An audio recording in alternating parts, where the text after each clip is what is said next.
We start with Charles Barkley, who joins us I now. want to see if he's going to guarantee. Man, whose glasses are those? Damn, what you having surgery? Hey, Greg, leave me alone, man. No, and I'd like to give Rob Pelinka a lot of credit. You know, trades, you guys have been around here, trades don't happen at the smallest level without stuff getting out. Nico Harrison admitted that Rob Pelinka thought he was trolling him. And Rob and I were able to have, you know, really intense conversations over the course of, 3 or 4 weeks. I'm trying to remember, I've been in the NBA for 40 years. Normally when you trade a star, you get a bunch of junk back.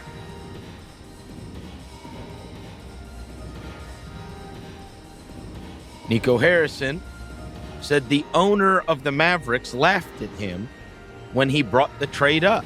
It started out as a coffee that, was more, hey, would you ever, I don't know, would I? Let me think of, and then it built upon that. And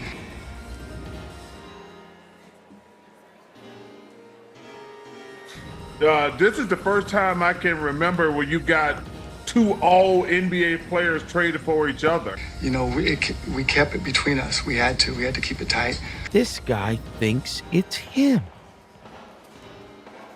He thinks he's responsible. J. Kidd didn't know about it. Nico Harrison said that Luka didn't want out and didn't indicate he wouldn't re-sign. J. Kidd didn't know about it, but J. Kidd and I are aligned.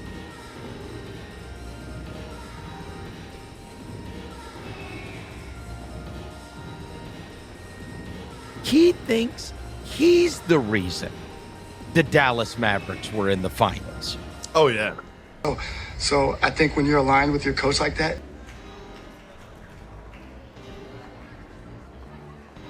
that's not the same. No, you're right. You're right. It's not.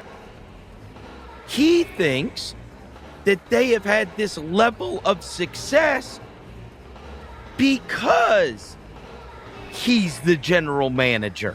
But I think the most shocking thing about this trade is a couple things.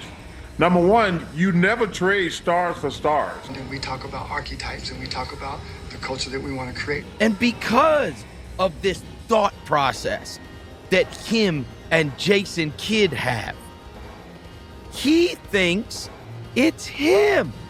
I know the type of players that he likes, and so I felt good about it making sense to where we're trying to go.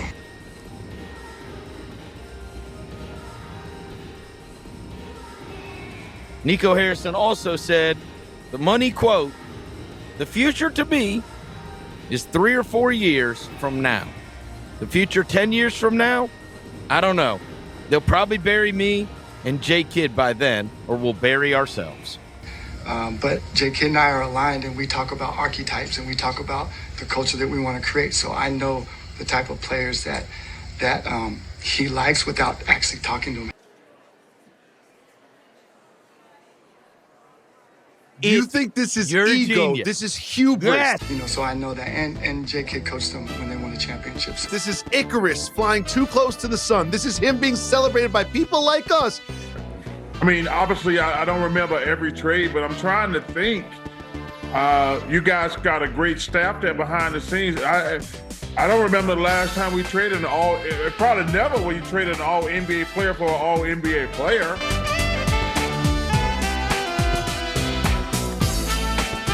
I'm trying to remember. I've been in the NBA for 40 years. Normally, when you trade a star, you get a bunch of junk back.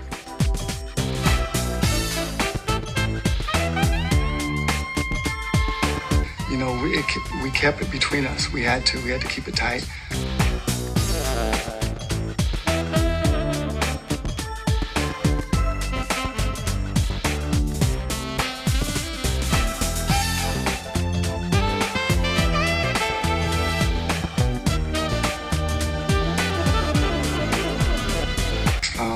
J. Kidd didn't know about it.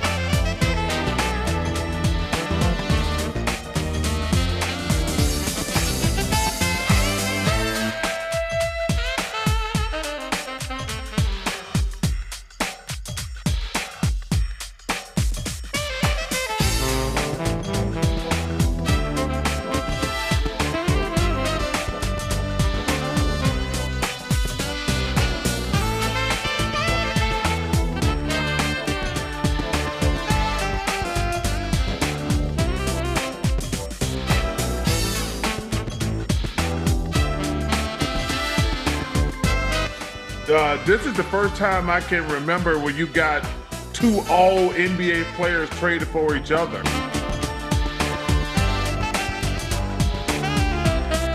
And I celebrated Nico last year too, because what was the story of the Mavericks? The moves they made at and before the trade deadline that brought them from 12th best defense in the league to 5th best defense in the league and brought them to the NBA Finals. They beat the Timberwolves. They beat the Thunder. And this is the genius of former Nike executive Nico Harrison.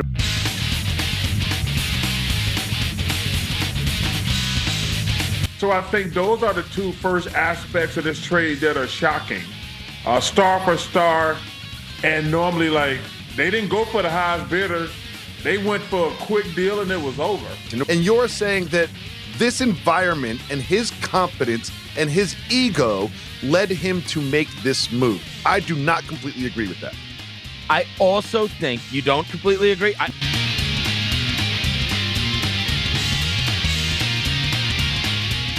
big-time basketball. This could be the start of a dynasty.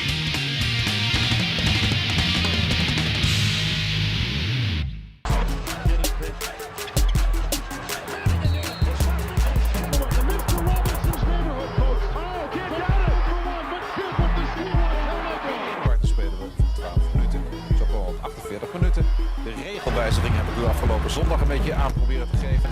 Er moet snel... Hallelujah, Jesus, hallelujah.